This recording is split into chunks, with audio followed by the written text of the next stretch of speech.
Friends, welcome to Chennimalai family. Chanderi மலையிலிருந்து சென்னிமலை ஃபேமிலிக்கு சுண்டக்காய் வந்திருக்கு ஃப்ரெண்ட்ஸ். இது மருத்துவ குணமுள்ள காய் ஃப்ரெண்ட்ஸ். உங்களுக்கு இப்போ சுண்டக்காய், இது என்ன செடினா சுண்டக்காய் செடி ஃப்ரெண்ட்ஸ். எங்கள் அக்கா வீட்டில் இருக்குது இந்த மாதிரி பெரிய செடி. பச்சை சுண்டக்காய் குழம்பு எப்படி வைக்கிறதுன்னு சொல்கிறேன் வாங்க. நல்லா பச்சை சுண்டைக்காயெல்லாம் எல்லாம் க்ளீன் பண்ணி எடுத்துக்கலாம். கழுகி எடுத்து வச்சுருக்கிறேன். அதையே குட்டி குட்டி அப்படியே ஒவ்வொன்றையும் லேசாக தட்டி தட்டி எடுத்து வச்சுக்கணும் ஃப்ரெண்ட்ஸ்.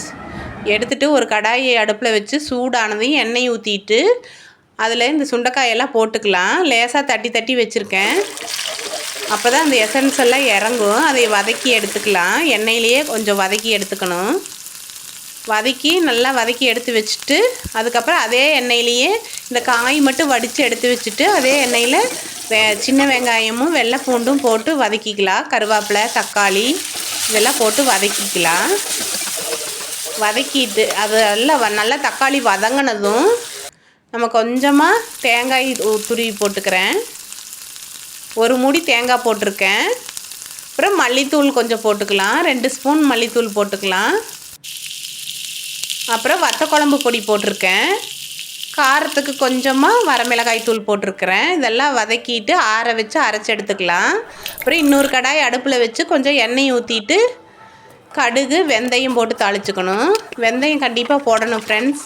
அப்புறம் வெள்ளைப்பூண்டு நான் ஒரு 10-20 பூண்டு தட்டி வச்சுருக்கேன். அதை போட்டுக்கலாம்.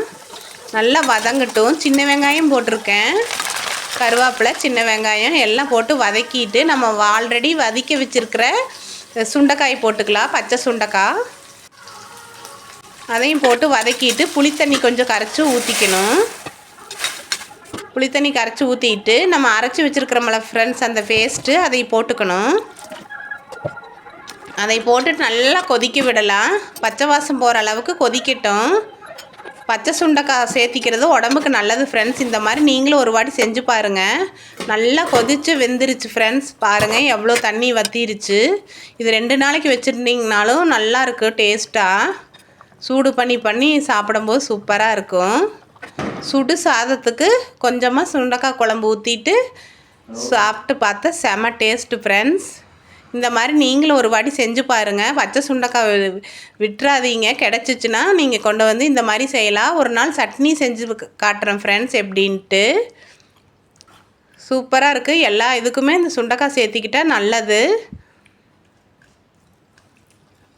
சூடாக இருக்குது ஃப்ரெண்ட்ஸ். அதனால தான் நான் அப்படி எடுத்துகிட்டு வச்சுட்டேன். தேங்க்ஸ் ஃபார் வாட்சிங்.